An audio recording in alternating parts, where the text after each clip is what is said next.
Guys, nag-ayos tayo ng bagong tanim kong halaman dito. Tinanim ko lang to kahapon. Tinanim ko lang kahapon kasi sinipag ang person. Nahihilig na naman ako ngayon sa pagiging plantita.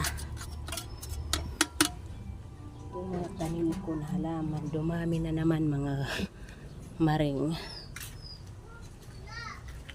Yan. Ito yung tanim ko.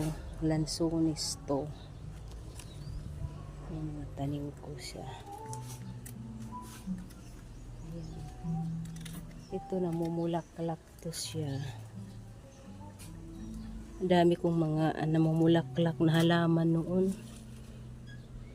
Kaso nung magbabaha ay napaka-sensitibo pala niya, nagkanda. Matay. Ito lang yung natira ko na namumulak-lak. Kaya yung mga tanim ko dito panay hindi siya namumulak-lak, pero maganda naman. Pero ito siya ngayon ko lang na-discover. Magbubulak-lak na pala to. May bulaklak din pala to. Ito kahapon ko lang din to itinanim. Hindi ba? Ang dami mong magagawa dito sa bahay. Pag wala akong racket, yun ang aking pinagkakaabalahan mga guys. Bukod sa pag-aalaga ng baboy.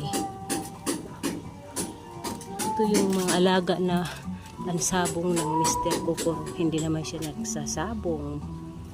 Inaarkila lang yan sa kanya. At ito yung alaga namin. Malapit na siyang husgahan ngayong piyesta.